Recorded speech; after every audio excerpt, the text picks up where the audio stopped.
God cannot do. My God is so big, so strong, and so mighty. There's nothing my God cannot do. That is not a good way to start a podcast. I'm just going to be honest. We're going to have to do that thing with the editing and the... Oh, yeah. That's also a lot, man, that's a lot. What happened? Hello. Hi. How's everybody doing? I hope you're doing good. Sorry, I didn't care. Whoa, you can't say that. What happened to last week's episode? Man, I wonder a lot about that sometimes. I think the guy, well, actually, I have right here, I'm looking at it, it's a letter from the guy who actually has been uploading these. Because remember, I don't do anything. And yeah, what did it say? Well, okay, so let me read it. It says, Dear family and friends, I just want to let you know that my name is to remain anonymous. He actually scratched it out on the letter, so, you know, I don't want to reveal that to the audience. And I know it, and like I can show you the letter. But it's such a big secret, I don't even know. No, I can show you the letter. It's right here. You want it? You want the letter? Man, it's a really good thing we don't have a webcam. See, look, right there. You can see that, right? It says yeah, definitely. On this not fake letter, it definitely has a scratched out name. Okay, so he left the letter. Let me see that. Okay, hold on, let me see that. Okay, so it says, Dear friends and family, want to say I'm sorry. Which is weird because, like, he said friends and family, but I don't know who he is. Like, I just want to put that out there. I don't know who he is. But anyway, it says, Dear friends and family, I'm sorry. I have been secretly uploading a podcast called TheWordPool for the past several episodes. Which is funny because we only have several episodes. But anyway, it goes on to say that he basically was in a fight and he got injured pretty badly. Oh man, do we know the extent of his injuries? Let me look. Let me see. Oh, it's actually on the back of the letter. It says... yeah, it's just got like his x-rays and it's really cool actually. I don't know how he did it. Yeah, it says... There's sketched out x-rays. Yeah, like there's really pictures cool. And then in the margins of the page it says multiple stab wounds, what is it? A laceration of the muscles? Yeah, it looks like he got a police report. I don't know, man. I don't think we're allowed to say that one. I don't think this... anyway, his name's Jeremy Langston. Oh, shoot, I'm not supposed to say that. Okay, well, anyway. I'm just going to have to edit it out. No, I guess, like, we'll record it, and then if some new guy comes along, he can upload it. Maybe Jeremy had friends. I could do it for him. But anyway, we missed an episode. We were going to have somebody on, but they're busy. And by that, I mean I didn't ask them. So, we're here, and I'm just looking through this pamphlet. Our school put on a musical performance of Seussical Jr. It's pretty good, actually, not gonna lie. Because we don't do those kind of things often. It's true, we don't. Sorry, that's how I drink. Yeah, we don't do these things. We don't put on musicals, and for whatever reason, they stepped it up into high gear this year. And like now we have booklets and merchandise, and yeah, we definitely had none of those things last year, but they're all very welcome. Meet the characters. I personally, though, did not get a pamphlet or any merchandise. Why not? Why is that? Because I am a poor boy. And yeah, but you have a shirt. That is true, but I earned that shirt. I volunteered for this shirt. Yeah, well, I was asked to, and so me being the person I am said no. Big mistake, dude. Big mistake. Lucas, okay. Well, we're going to keep recording, but I'm going to open a different tab. For some reason, we're having audio problems, but that's fine. I don't care. This podcast can rot. That's whatever, dude. I've moved on to bigger and better things. I'll start my own podcast. Oh, that's intense. Mm-hmm. What have you started? That's not important. Anyway, I'm going to look up Seussical Jr. That's what the play was. Basically, I want to talk about whatever, because eventually we're going to talk about Avengers Endgame. But first we got to talk about the important stuff, Seussical Jr. Now, so what can you tell us about Seussical Jr., Jack? Well, I can actually tell you, Seussical, not Seussical Jr., but Seussical itself. The actual Seussical. I'm going to be honest, I didn't understand why it was called Seussical Jr. I would like to understand that as well. Other than the fact that it was put on for high school students and, younger audiences. It's getting kind of dark in this room, but that's not important. Anyway, Seussical, from Wikipedia, the free encyclopedia, is a musical by Lynn Ahrens and Stephen Flaherty. It is... Sorry. Those are real names. It is based... Oh, and well, we should probably dive into who these people are. Lynn Ahrens is an American writer and lyricist for the musical theater, television, and film. Oh, so he's done some stuff. Or she, we don't know. Let's look it That's up. Also true. Because before we can dive into their work, we should probably figure out who these people are. So Lord, we're gonna be here all day. Whoa, they're 70 years old. Yeah, they are. We don't know. She, so it is a girl. It's female. My bad. Anyway, we don't actually need to know who she is. Anyway, she's that person, and Stephen is an American composer of musical theater and film. He works most often in collaboration with the lyricist and book writer Lynn Ahrens. So they obviously have a kind of working relationship going. It's kind of interesting. Anyway, it is based on the children's story of Dr. Seuss. A shout out. With most of its plot being based on Horton Hears a Who. Something that I found was interesting. It's called Seussical Jr., but it really is... have a lot to do with other Seuss books. Yeah, it really is a retelling of Horton Hears a Who. Wasn't there a movie that came out of Horton Hears a Who a few years back, maybe?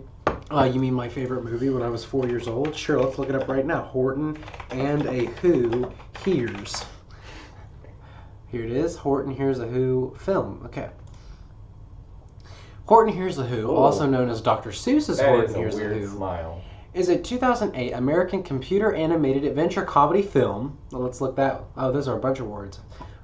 Based on the book of the same name by, shout out again, Dr. Seuss. It's produced by Blue Sky Studios and distributed by 20th Century Fox. Wow. Let's go ahead and click on 20th Century Fox. We're never going to get out 20th Century Fox Film Corporation. I didn't know they had a whole name. I thought it was just called 20th Century Fox. But apparently not. Is an American film studio that is a subsidiary of Walt Disney Studios. Okay, so let's click on Walt Disney Studios. Walt Disney Studios is an American film studio, one of the 4 major businesses of the Walt Disney Company, and the main component of its studio entertainment segment. Well, anyway, Seussical is based on Horton Hears a Who while incorporating many other stories. The musical's name is portmanteau of Seuss and musical. Man, really took a genius to figure that out. After its Broadway debut in 2000, it has spawned 2 U.S. national tours and a West End production. It has become a frequent production for schools and regional theaters. Neat. Let's see if we can figure out why it's called Seussical Jr. Oh, after these messages. So I don't know. I don't have an answer to the question. He doesn't have an answer to the question. And we're back. Okay, there's an Act 1 and Act 2. There's a bunch of characters, musical numbers. I bet there was more musical numbers in the actual production than what we did. Yeah, maybe. Well, actually, go back up. Well, because we're looking at all... we didn't... The Grinch wasn't even really a part of this Seussical Jr. Seems like he had his own whole number in the actual one. Well, or we cut ours down for time. Yeah, that's true. It was really short. It was only an hour 30. Yeah. With a 15-minute intermission or something like that. It still felt a little long, though. Let's see. Where... Man, that second half, though. That second half was like 10 minutes tops. It was so short. Yeah, we got 2 things to review. Do you want to review Seussical Jr. or Endgame first? Well, Endgame's going to take you the entire time. There's a lot to unpack. It was 3 hours. I think first we got to look up what is Endgame. Let's go ahead. Endgame is in the year 2025 a nuclear Nope, that's the wrong. Okay. That's an 1883 film. Okay, Endgame. Typography styled Endgame is a Canadian drama television. Nope. Okay. Canadian? Endgame.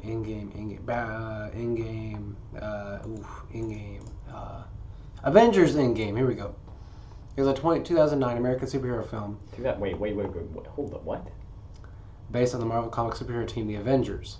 Produced by Marvel Studios and distributed by Walt Disney Studio Animation.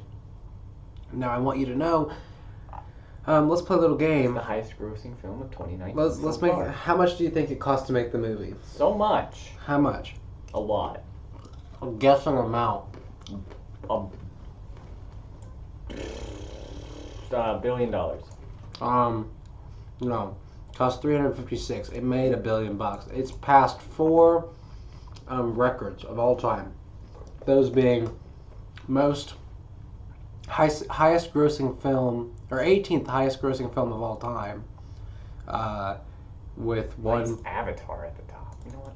Because Avatar was the first movie to fully use CGI, otherwise known as computer great ingenuity, CGI, and so that made $2.7 billion, and then Titanic.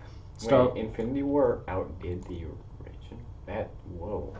That's weird. Yeah, Infinity War outdid the Avengers. And then Deathly Hallows is number 10. That's cool. Its peak position was... Wait, wasn't Jurassic World Fallen Kingdom not good? No, but people still went and saw it, I guess. That's pretty crazy. Well, it's also not just American. It was probably a worldwide thing, too. That's true. Because Chinese... I went and saw it. I don't know about you. Chinese people love their movies. I'm going to say that right now. Is that a racist thing to say? That Chinese people love their movies? Uh-huh. I don't think so. Lucas, why do you think the audio sucks this time? I have no What's going on, idea. you think? I don't know. I don't care. Anyway. No one watches our podcast anyway. It's not a big deal. Yeah, we're just sitting and talking. Really, we're just like, we're going around the big problem here. That is Seussical Jr. But... I thought you said you want to talk about Endgame first. No. Okay. Seussical Jr. Do we want to set the stage? It's about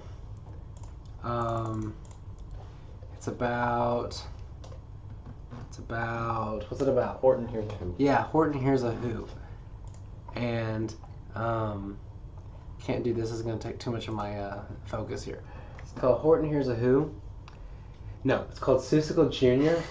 It's about Horton Hears a Who, except that much like the ever-present show, The Wobulous World of Dr. Seuss, the main character is the Dr. Seuss character, Cat in the Hat. I didn't know that was a show. And Cat in the Hat has a omnipotent ability, and omnipresent, and omnipotent, that's the same thing, to do whatever he wants. In this show, called The Wobulous World of Dr. Seuss, he was the one guy that went to all these different worlds, and he could do whatever he wanted and mess with the whole world, just like in Seussical Jr. Yep. Wacky. Yep. I didn't know this was a thing. It looks cool, though, to be honest. I would have watched it as a kid. I mean, it was a kid show, puppets. And, yeah. So in Seussical Jr., we meet the Cat in the Hat, and he knows a lot about that. And that being the things that go on in a child's imagination, and he can use his godlike powers to manipulate it into actual worlds, such as he does with Horton Hears a Who. So, much like Thanos created his own reality by snapping out 50% of the population, the Cat in the Hat created an entire universe where an elephant, sentient elephant, hears a speck of dust, which in turn... Wait, but that speck of dust was a world called Whoville. But that's the place that the main character, JoJo, Yes. lived. Yeah, and so the beginning of the musical is actually Dr. Seuss messing with the mind of the Who character by pulling her out of her reality and into his dimension and saying hello, and then dropping her back off into her world, the Whoville. And I guess she had a memory wipe because she doesn't remember that she wasn't really the child of the two main characters from Whoville. And see, what we don't understand, us corporeal beings, is that this universe, Seussical Jr., is actually branching off into all of these different universes. See, the Cat in the Hat has his own universe where he can create whatever he wants. And then there is the Whoville inside the speck of dust that is in the bigger universe of Null, which is the forest that Horton lives in. Jungle. Yeah. So much like, I mean, we needed prequel movies before we got to this one, much like Endgame had a bunch of prequel movies. That would explain why I was really lost the whole time. Mm-hmm. I mean, quite frankly, it's a disservice because we were out of the loop. So yeah, I give this show about a 3 out of 10.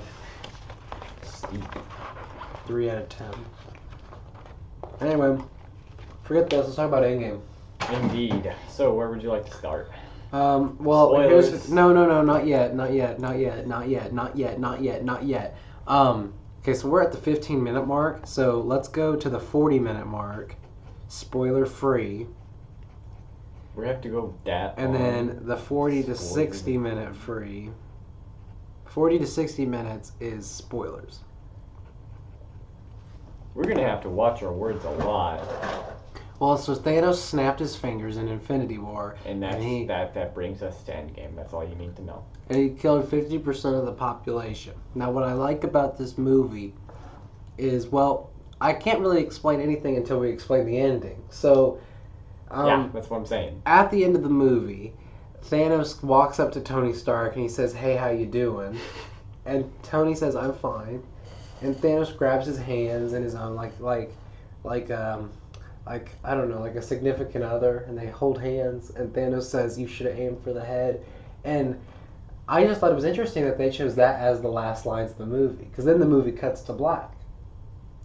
And the credits roll, and there's no end-credit scene. There's actually no credits. It actually just cuts to black, and lights come up, and everybody has to leave the theater. I thought that was an artistic choice that went over quite well. What? Did you not see the ending of the movie? I apparently had a massive drug trip because I do not remember that. Okay, let's talk about spoiler-free version of Endgame. So, first off, we're going to keep all the names anonymous to keep it very confusing.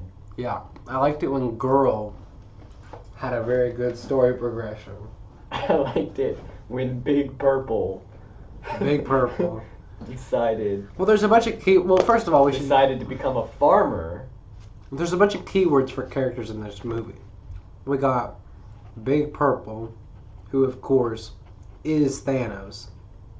And then we got the BBB, which we can't tell what it is yet because we're still in the spoiler-free zone. But just know that the BBB is Hulk.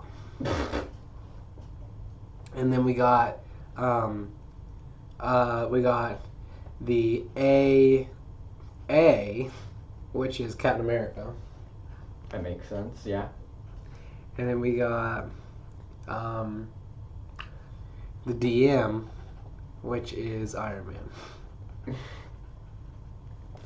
Anyway, so you got all of your favorite characters coming back together, and they fight Thanos, and there's a whole lot of stuff that happens in the movie, and we can't talk about it. Yeah. Anyway, what do you want to talk about? Because I don't care about anything that happened except for spoilers. So. Well, if we throw up a spoiler thing. Like what?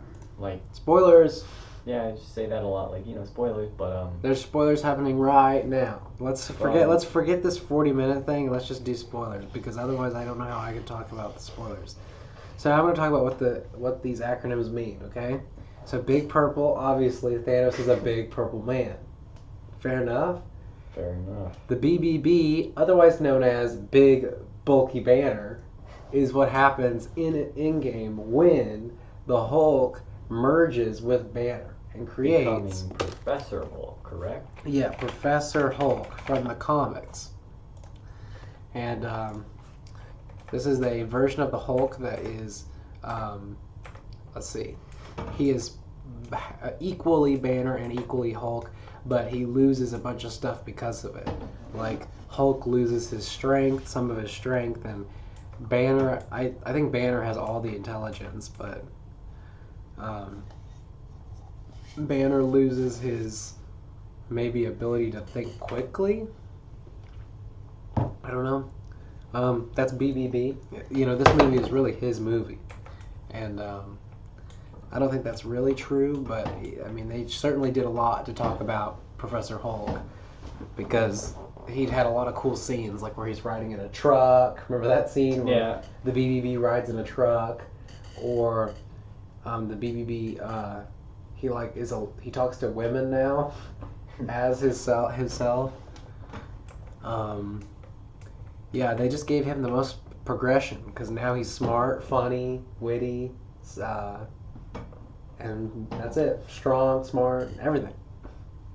Anyway, the AA, otherwise known as America's Ass, Captain America. Steve Rogers. What a cool dude. Yeah.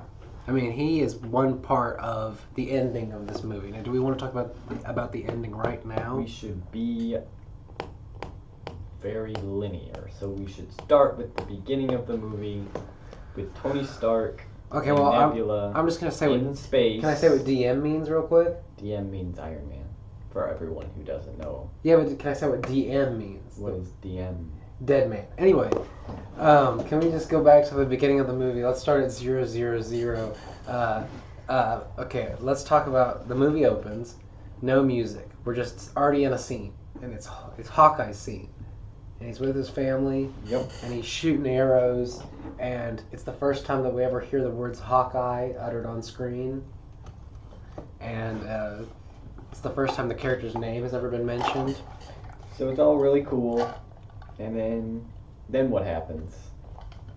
And then Thanos snaps, and his family disappears, and they're never coming back. Or are they? This is crazy for me, because that is definitely a very special way to start a movie. I feel like really couldn't be done in a lot of other circumstances, but yeah, it really comes out swinging with the whole Thanos has ruined everything.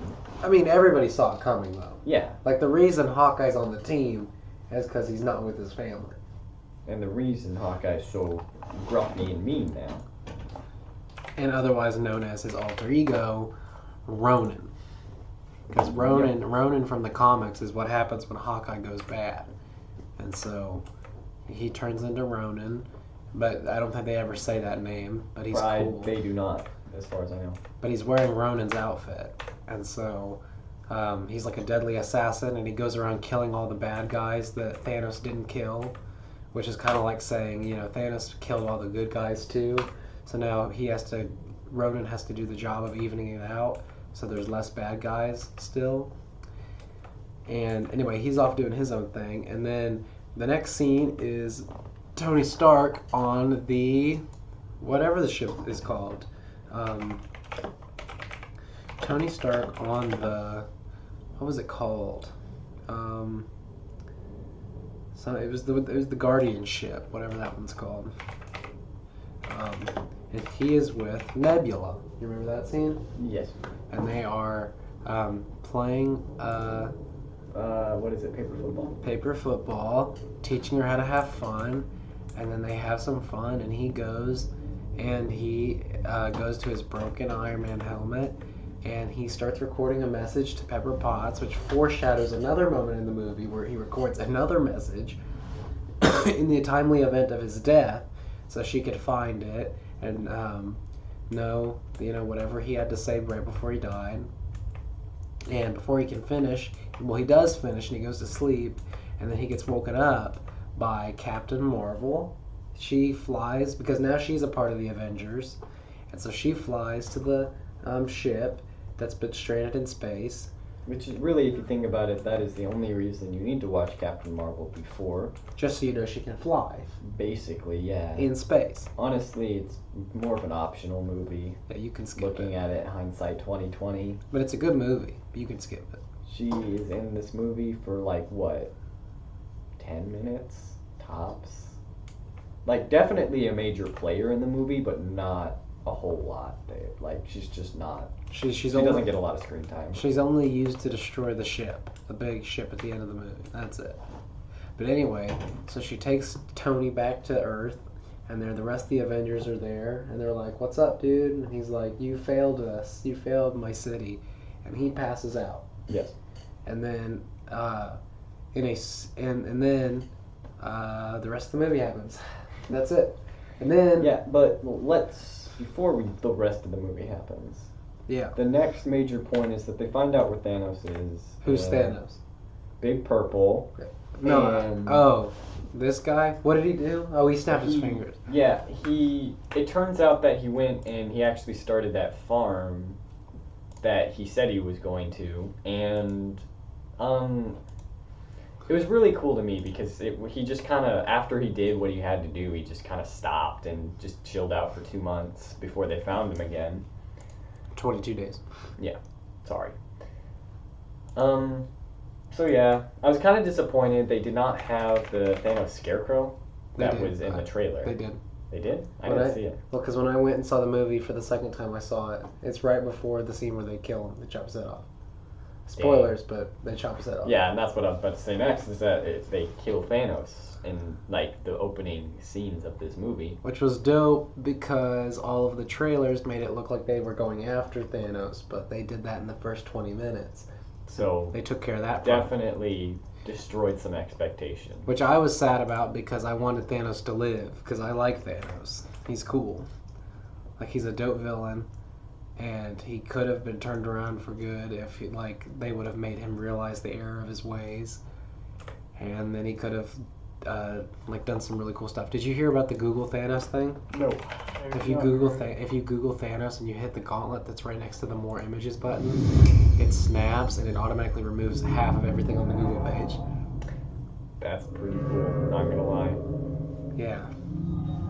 So now a bunch of the stuff that you could Google and look at, you can't look at anymore because it's gone. And it's not like it's actually not there. It's not like they took away the link and everything. Hey, this is Ron. What's happening? Whoa, what did you click on? I Why don't did know. that get erased in the snap? I don't know, but I'm gonna do it again even though I made a loud noise because it's cool.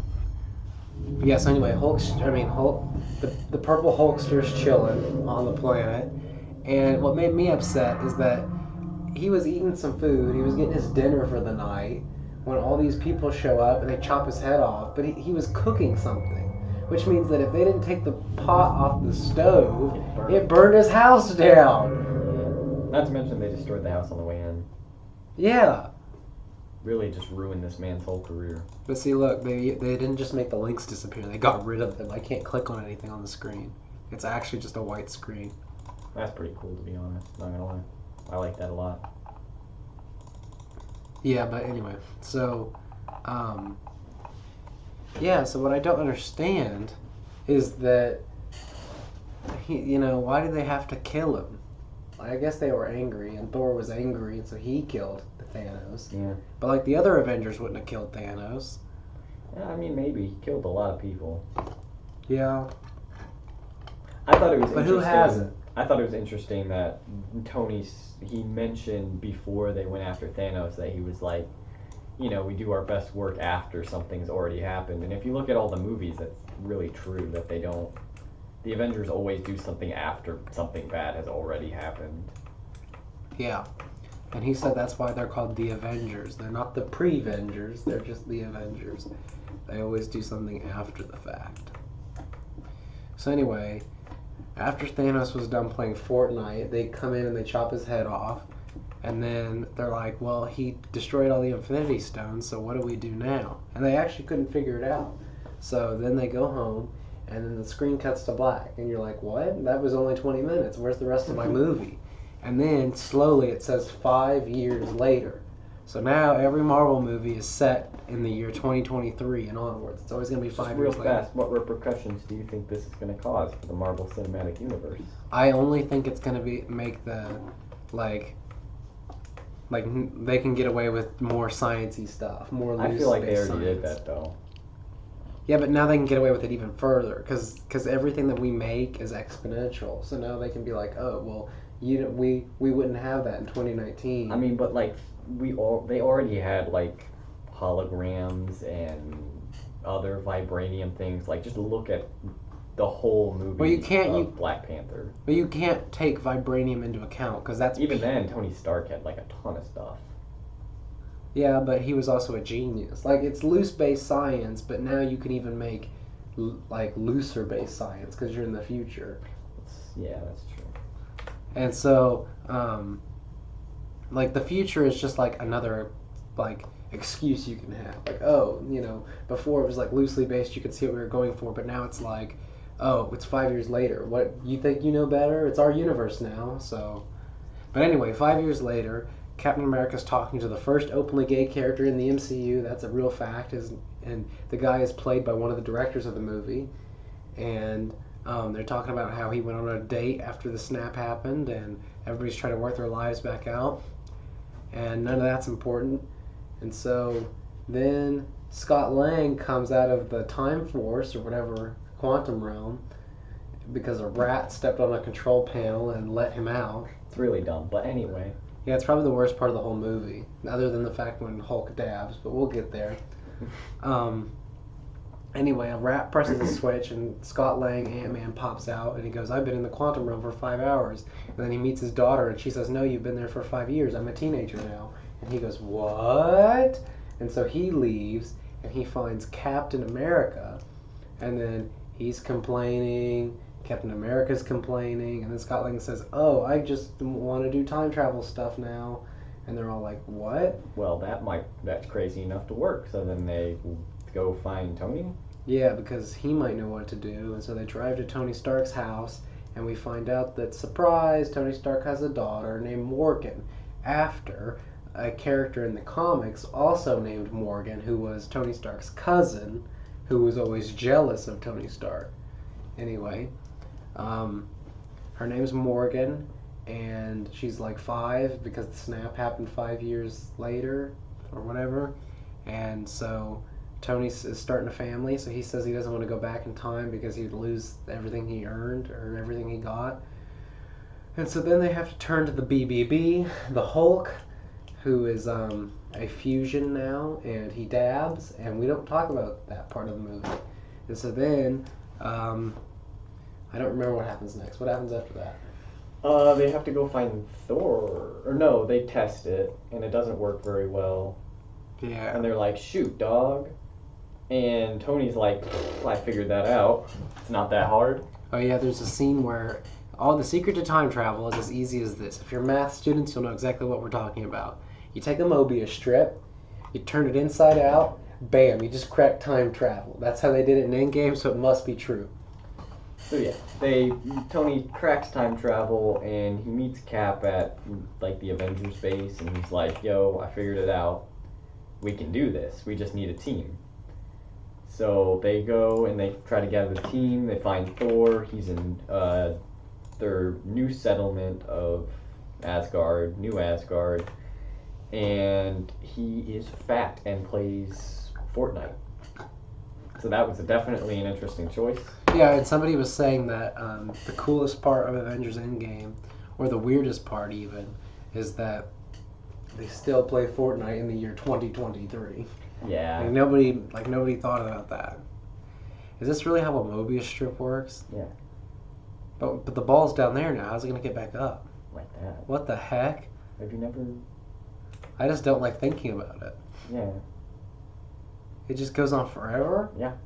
No stop, no end, no middle, no again? Mm-hmm. Nope. That's the Mobius strip. I don't like it. Anyway. So there I was, right? Watching Avengers Endgame. And so the next thing that happens is they go to Asgard and they find out Thor's a fatty and he's gained like 100 pounds and all in his stomach. And so all the Avengers are like, what do, Thor? And he goes, I'm not helping you. And then Rocket goes, there's beer on board. And he goes, what kind? And that's supposed to make the audience laugh. And so there's a scene transition where now everybody's trying on the new suits to figure out if they're going to go back in time or not. And surprise, Black Widow found Hawkeye, and they're going to be on the team now. And so they test the suits, everything works out, and then they all go back in time, and they figure out what missions they need to go on to get the stones, because FYI, they're going to get the stones so that way they can make a new gauntlet using stones from the past. They snap their own fingers and bring everyone back. That's the plan. And so they figure out after Thor explains the plot to Thor 2, like just out loud in the movie. Yeah, honestly, it was kind of ridiculous hearing him just like say it. Because that's the one movie no one's gonna remember. It's true. Thor in the Dark World, not quite all that. And they got Natalie Portman back into the Avengers franchise after she left. She didn't even say anything though. Yeah, but it doesn't matter. They still go. She was the one that got her contract removed so she could leave the franchise because she didn't like the director of Thor 2. And so she never did another a Marvel movie until Endgame, and they got her back. But anyway, Thor explains the plot of the movie nobody liked, and then they figure out that 3 stones were in New York in 2012, 2 stones were in 2014 out in space, and 1 stone was in 2013 at Asgard. So they settle into 3 teams, and they're off. So now which team do we want to focus on first? 2012, because it's the most interesting. Okay, so the team comprises of Iron Man, Ant-Man, Captain America, and Hulk, BBB. And so they're all there, and they're big chilling, and then they go to the old Avengers Tower, which was cool to see, and they're like, there's the Tesseract, we need that. And so Ant-Man shrinks, and they... Sorry, I just get emotional about this movie. It just gets me every time. And so, whoa, Christopher Eccleston was in Thor 2. Anyway, so they flick Ant-Man onto Tony Stark 2012, because this gets confusing. They flick him onto Tony Stark's reactor, and he pulls the plug. Lucas, finish this story. Oh my god, I'm dying. He pulls the plug on the Stark reactor, which causes him to have a mild heart attack. You know, it's nothing too big. Yeah, he pulls the pin. So, they get the Tesseract from Tony by inducing a heart attack, and he drops it, they take it, but before Tony can get it back, he gets hit by the Hulk on the way down the stairs, because he had to take the stairs because he's too heavy for the elevator. Funny joke. Long story short, Loki gets the Tesseract, he's out, so they lost the Tesseract. And which, by the way, that means that, because they already confirmed that there's a Loki Disney Plus service. In 2018, Loki died, which means that it's going to be about the Loki that everyone loved, which was the gangster 2012 Loki. It's true. Anyway. So, and the reason that is a thing is because everything that, like, if you go back in time and you try and change anything, your timeline doesn't change. It creates a different universe. But anyway, go ahead. That's a whole other issue. But yeah, so they lost the Tesseract, but they got the Mind Stone, the scepter thing. Captain America said Hail Hydra. It was cool. He fought himself, made a few quips. Then after that, Hulk had to go get the Mind Stone from the Sorcerer Supreme. He did it. He did it with his which was cool. Yeah, it was a really cool scene, to be honest, because he didn't force it or anything. He just kind of convinced her that it was the right thing to do. And they got Tilda Swinton back, and she's a cool person. The whatever her name was, the Ancient One. Yeah, the Ancient One. That's a cool character. And so they got her back, and apparently she knew about Stephen Strange the whole time. And yeah, it was also a really cool scene because there was that interaction where she was like, "Oh, you're 5 years too early." Yeah, he's performing surgery a couple doors down, and so she knew the whole time that a guy named Stephen Strange would eventually be the best wizard ever. And so when she finds out that he gave up the Time Stone, which is something wizards are not supposed to do, that's their biggest no-no. She does a cool little trick, and she gives Hulk the Time Stone, and she goes, "Here you go, this is yours. Never mind about." Yeah, she goes, "If you don't bring them back, the universe will get destroyed." And Hulk goes, "What?" And she goes, "Bye." And so Hulk, now victorious, takes the Time Stone to the other people who didn't succeed, and he goes, "Hey, got the got the Time Stone. What'd you guys get?" And Captain America holds up the scepter from 2012, and he goes, "I got the Mind Stone." So they got 2 of the 3 stones, but they only have enough time travel juice to go back to the present day. But then Tony, I think, was the one with the idea. He was like, "Hey, I have an idea. We don't have any more pin particles, but I know where we could get some, and where the Tesseract is." And everyone's like, "That's a pretty good idea." Except for Ant-Man, who goes back to the present. And then, so they go to 1970, but hold up, we'll get back to the 1970. Let's jump over to one of our other missions. So, the Soulstone mission, which involves Black Widow and Hawkeye, they go to Vormir, which I think is the name of that planet. It is. And thank you so much. And so they go see the Soulstone guy, which is the red Captain Archer. Red Skull. Red Skull, that's his name. Doesn't matter. He's dumb. And so he goes, sorry, did you not hear Thanos in the last movie? You gotta kill someone you love to get the stone. So this was a cool scene because they fought and they were like, I'm going to do it, and the other one was like, no, I'm going to do it, and that's disgusting. I didn't even pick it up. That's a good thing. But yeah, wait, so they fight to see who dies. Spoilers, it's Black Widow, and it was really sad. No one saw it coming. Look at how small that spike was compared to usual. Hey, hold on. Give us a second. We'll be right back. Yeah, what's going on? We're back. For you, there was nothing, but for us, it was a quick discussion about how our mic wasn't working. And now look at it, it's working fine. What's going on, guys? What's going on, guys? Anyway, so here we were watching Endgame, eating some popcorn. By this point, because it's 3 hours long, my drink was empty. That's unfortunate. Because I had an icy. And here's what you need to understand about if you see this movie. Take a drink that is not going to mess up your day. And by that I mean, if you are someone who appreciates the value of an ice, like just ice in general, you're going to hate it at this movie because in my first viewing, I went to the Cinemark, and I went to Cinemark, and I got a large cherry and Coke Icy, something that I didn't even know they did. You can mix the flavors. Excuse me. Anyway, I got them mixed, and I was drinking it, and you have to be conscious about how much you drink because you don't want to get up to leave for a bathroom break in the middle of such a movie as this. So, I tapered off my drinking throughout the movie, and it melted. Oh, dude, we're at 42. Yeah, it melted. We're going to finish the movie. I can finish it right now. You want to know how it ends? Or do we want to keep going? Well, you have to start from where you were.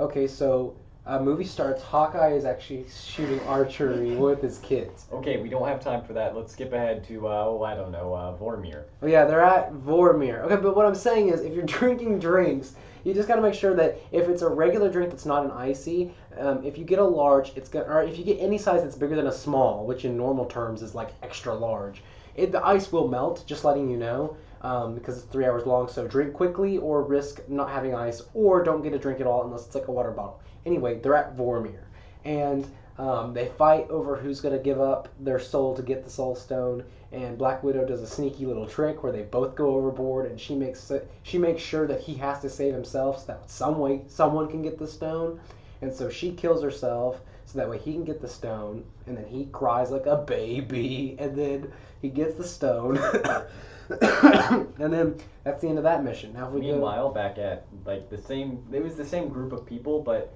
they had Nebula and War Machine. What's his name? Rhodey. And so they go to the Power Stone, where basically the opening scene of Guardians of the Galaxy was really cool because it was in a different perspective. You just saw Peter Quill dancing like an idiot and singing to himself because we didn't get the cool music with it. Well, we did for a second. Yeah, it was great. And so anyway, they knock him unconscious. They take the Power Stone.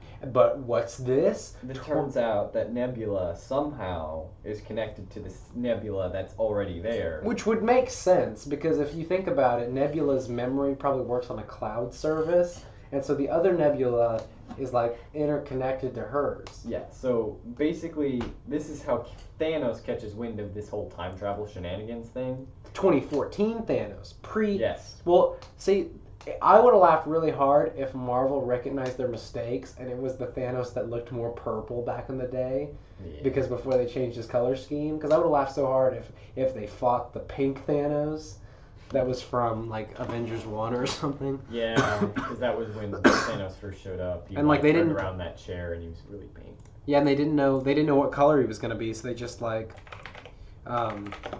did whatever. But anyway, 2014 Thanos finds them. And yeah, he like sees the memories of him like dying, and he's like, oh, that's not good. Yeah. So, anyway, so what ends up happening is that 2014, Thanos, Gamora, and Nebula all find out about this time travel stuff, and they hatch a plan. They capture the Nebula, our Nebula, and they trade her out with the 2014 Nebula, who masquerades as herself. Weird. And they time travel to the present right as they get all the stones together. But before we do that, we got to pause because we got to go back to 1970 at our last. There's the group with Thor and Rocket. Let's finish that one. It's really easy. Yeah, because the 1971 is probably the most fun mission. That's the most important thing. Yeah, so let's go back to Asgard where Fat Thor talks to his mom, which I looked up later, and she has 28 speaking lines in this movie, which is more than the first two Thor movies combined. So she has more lines in this movie than those two other movies. But she does talk to her son, who doesn't tell her that she's going to die. And because she wouldn't let him. Yeah, which is a stupid answer. And anyway, so Thor talks to his mom, gets all his feelings out of the way. Meanwhile, Rocket is with Natalie Portman's character, whatever, Jane, and he extracts the Aether from her, and they are about to get attacked by Asgardian people when they time travel out of there. And so that's that mission, real quick. And then that's the only mission that went out without any hiccups at all. Sort of. And then we go to the last mission, which is the most fun. It was in 1970. Captain America and Tony Stark. Captain America and Tony Stark. Cap goes to find the Pym particles, and we get to see the original Ant-Man helmet and young Michael Douglas playing. Oh man, that was weird. Playing Hank Pym, and Marvel has really mastered their CGI stuff, which is kind of cool because now they can make anyone look really young. But anyway, they steal a bunch of Pym particles, so now they can time travel seemingly forever, and then they go and he meets Tony Stark outside, but before that, Tony Stark goes to get the Tesseract, and he successfully gets the Tesseract. But before he gets out, he meets his dad. Howard Stark. And Lucas thought this was the coolest part, but I didn't really see the cool factor in it. But anyway, they meet Howard to Howard. It's Howard Potts and Howard Stark. No, he said it was Tony Potts meets Howard Stark. No, he said his name was Howard. No, it's Tony. No, Tony meets his dad. And his dad goes, "What's your name?" And Tony goes, "My name's Howard." And then really? Yes, and then Howard Stark goes, "Oh, that'll be easy to remember. My name's Howard Stark." And then so Tony goes, "Oh, it's Howard Potts." Like that's how he gets away with it. So anyway, I don't remember that. But I only saw it once. So. Anyway, whatever. So Howard Stark meets Howard Potts, and they're talking and chatting, and he says that he's gonna name his kid Alonzo, and Tony's like, "Well, you should probably think about that a bit more before you actually do it."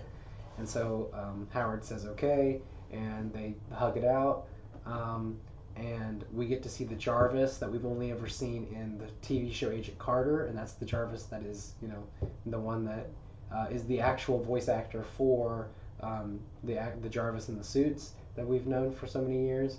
So they drive off, and then it's just Tony and Captain America, Steve Rogers. Oh, and Captain America meets Peggy. Oh yeah, we see. Well, he doesn't meet her. It's just like a quick scene of, oh man, she's still alive. Yeah, but what was weird is that since that's set in the 70s, she should be 50, but she didn't look a day over like her actual 40, like her 1948 year. I'll let it slide. But anyway, so they meet.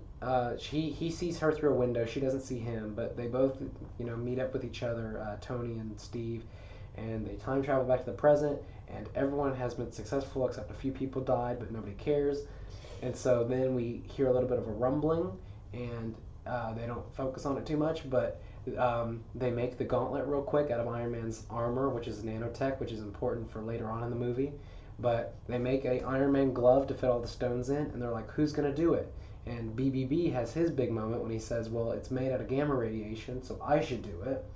So Hulk puts on the glove, snaps his fingers, everyone comes back, it's good and dandy, except at the exact same time that happens, the time ship, whatever it's called, that is Thanos' ship, comes back, and it's huge, and it just appears, and it shoots down the Avengers base, and it like levels everything to to even like below sea level. So like all this water is almost drowning the Avengers, and they're all underground, and they're gonna die of like suffocation and stuff.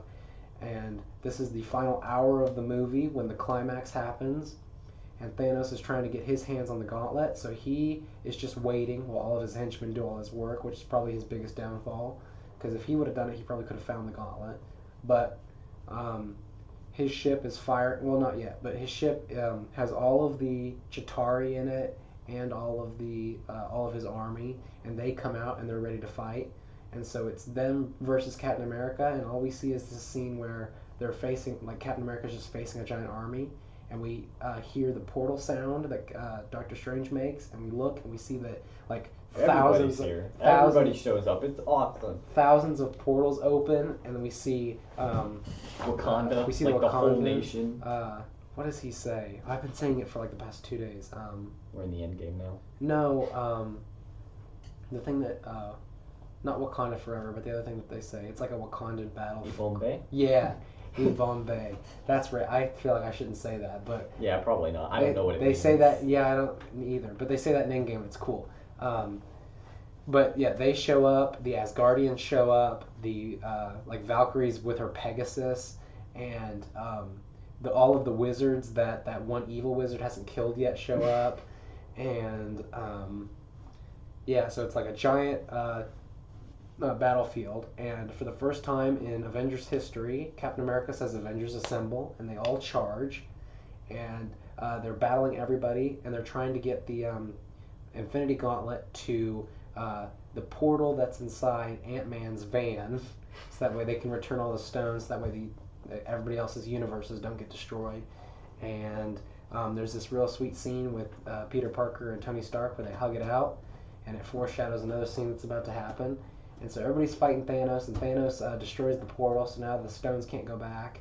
And it's basically just Thanos versus anyone that can stop him from putting the glove on. And now everyone's fighting Thanos, and it comes down to just it comes down to Steve Rogers and Thor versus Thanos. And Thanos calls his Stormbringer hammer to fight Thanos, and Thanos grabs it instead and starts stabbing Thor. But when they were at Asgard... Which, by the way, does that mean he's worthy, or was that not something about Stormbreaker? Like, could anyone use Stormbreaker? I think anyone can use Stormbreaker, because it wasn't grafted the same way Mjolnir was. Kinda. And it doesn't matter. And so... I'm just curious. Like, I don't get it either. Can he just lift it, or like... I guess there wasn't any, like... There's no magic with Stormbringer as there is with Mjolnir. So anyway, moving right along. Anyways, speaking of Mjolnir, however you say it, I don't care. Mjolnir. Mjolnir. In 2013, when they the hammer. Yeah, the hammer. In 2013, when they took the Aether, they also took the 2013 version of Mjolnir, and they take both of those back to the present. And so Thor has both of his hammers now, which is really cool. And so he's dual wielding, and then he's almost out for the count. He's getting stabbed by one of his weapons, and then we see the hammer, the first hammer, come up and slap Thanos across the face, and we think it's Thor calling his other hammer, but then we watch it spin over, and it cuts across the battlefield. It goes into Steve Rogers' hands, and for the first time, Captain America can wield Mjolnir, which is cool. And it was probably the most reaction-based scene in the whole movie. Everybody was cheering. In our theater, there was people like... Yeah, both times I saw it, everybody went nuts. And so... And then he did that cool thing with his shield, where he like threw his shield. Yeah, which was a threw callback. The hammer at it, and then it boom, and it was cool. And, yeah, such a good scene. And so they kill Thanos, and that's how the movie ends. Nope, sorry. Thanos kills that. Nope. And Thanos hurts. I thought it was interesting how Thanos broke Captain America's hammer. Or wait, his shield, not his hammer. It's not his hammer, but he can use the hammer. He's worthy, which means if they ever find another weapon, well, never mind. I can't even say that. But yeah, so Thanos broke Captain America's shield, which is kind of interesting because nothing had done that yet, surprisingly. Yeah, and then so Thor and Captain America fail, and now all that stands between Thanos and 50% of the world going away again is Tony Stark. Yep, just like in Infinity War. Thanos puts on the glove. Oh, well, yeah, Thanos puts on the glove and he's about to snap, and Tony Stark looks over at Doctor Strange, who is holding up one finger, as in 1 in 14 million chance. And so Tony Stark finally realizes why Doctor Strange gave up the Time Stone for Tony's life. And Tony Stark races forward, and as Thanos is about to snap his fingers, Tony Stark grabs his fingers and holds him back. But Thanos quickly shoves Tony Stark away, and he snaps his fingers. But what's this? There's no stones. There's no stones. And so we find out that because the armor is made out of nanotech, the nano armor quickly just transferred. Like it switched the two sets of gloves. So now Tony Stark has the Infinity Gauntlet one, and he is holding all the stones. And he goes, "I am Iron Man," call back to the first movie, snaps his fingers, and he dies. But before he dies... Everybody else does. Yeah, before he dies, Thanos and all of Thanos' minions, except Gamora for some reason, they all die. Well, I don't think Nebula did either, but... Well, Nebula died before then. Because Nebula shot Nebula. Yeah, Nebula killed Nebula. So there's still one. There's our version of Nebula. And then the past version of Gamora. Which technically, I think that Tony Stark, I think it's like, whatever you're thinking of, like what you want to wish is what happens. So I think what Tony Stark wished for was that anyone associated with Thanos was destroyed. So Gamora got out of it because she's not associated with Thanos. I guess, I don't know. Like, that's the most likely thing. I don't complain about the logistics of it, I just accept it. Well, I was just thinking about it, because shouldn't that mean that, like, Gamora would be dead too? But I guess it doesn't matter. Anyway, because nobody can wield, like, the stones without hurting themselves, and Tony Stark is just a human, it fried his whole body, and he dies. Not, right before, or he dies right after people say goodbye to him, so Pepper says goodbye to him, Peter Parker says goodbye to him, Rhodey says goodbye to him, and then Tony Stark dies, and they go to his funeral, and in both sets of the movie that I saw, I cried both times, like a little baby. Hey man, no one will think less of you for it. I'm pretty sure. I don't know, if you don't cry during that, like, I don't know. Dude, I teared up. But I teared up because of the symbolism. Like, I didn't... Yeah. I didn't... Like, it's beautiful, because it's so... Like, it's a perfect way to end what was, like, the Marvel Cinematic Universe. It's just so well done. Because, well, what you see is that... You know, I didn't cry because Tony Stark died, but I cried because there's like a panning shot where it starts with Pepper and then it slowly pans back through all of the Marvel characters, and like when it gets to people like the Guardians of the Galaxy, I just tear up because it's like we never would have met any of these people if it wasn't for the first Iron Man movie, and now they're all attending his funeral. And I, like, for whatever reason, specifically the Guardians of the Galaxy, like, I always tear up. I think it's because, like, I love those guys probably the most out of all of the Avengers, and so it, like, made me sad. And but one of the cool things was that it panned over this boy, and nobody knew who he was because he wasn't, like, a regular character, and it's actually a grown-up version of the kid from Iron Man 3, who Tony Stark raises, which means that they were in contact since Iron Man 3, and as a teenager, he came out to the funeral, and so that was pretty cool. But nobody got it, so it was kind of like a little cameo for that actor. And so, and then the thing that like gets me the most is at the funeral, it pans over to everybody, and then just the house, and then we see Nick Fury walk in the camera frame, and he's just there. And then there's a scene where his daughter, Tony Stark's daughter, is talking to Happy, who Happy is actually played by the guy who directed and produced the Iron Man movies. I did not know that. That's why that's kind of cool. That's why he's Tony Stark's like handler, because it's like a literal version of what he is as the movie director and whatever else he is. But so Happy says, "What do you want to eat?"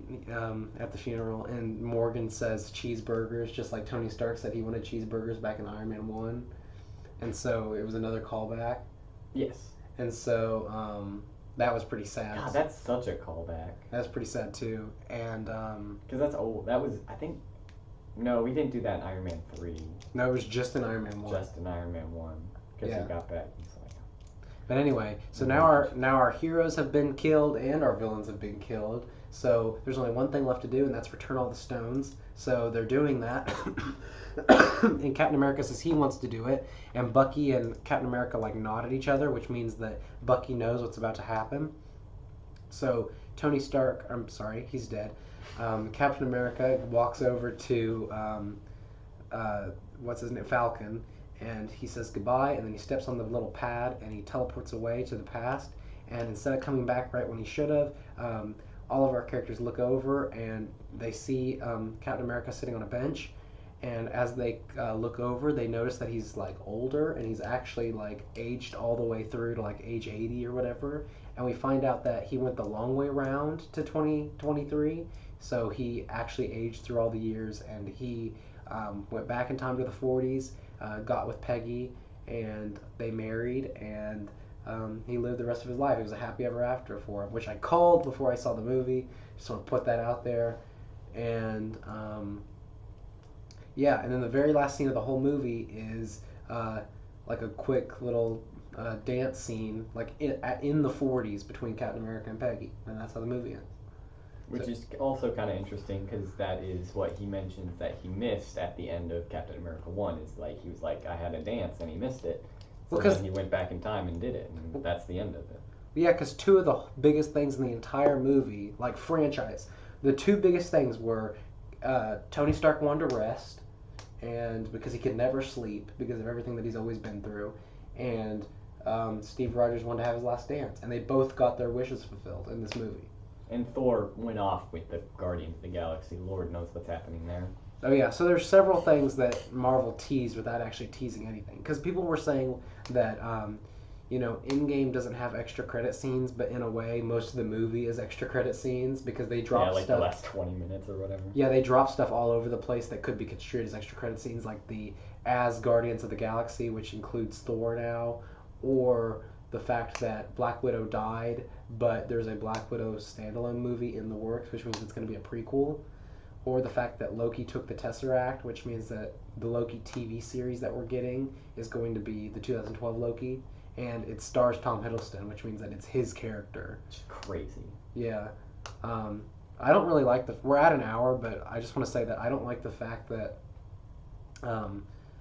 all of these Marvel properties are getting TV series and stuff now, because it kind of ruins the fun. Because like what we know now is that Endgame was the last of an era of movies where it was almost like a holiday every year, where it was like once or twice a year you'd meet up with your friends and be like, hey, are you seeing the Marvel movie that's next week? All right, I'll see you there. And then you see the movie and you're like, oh, I can't wait for next time. But now it's like, it's true. From now on it's going to be like, oh, just got doused with more Marvel movie, let me go home and watch more Marvel TV show. Oh, there's another movie, let me go see that. Yeah, it's true, because like now you're not going to get a break from it. You can't escape the Marvel movie craze, even more than you already couldn't today, because like I know a lot of people who like straight up deleted their social media or just like stopped looking at it, turned off their phone, whatever, just because they didn't want any spoilers for this movie.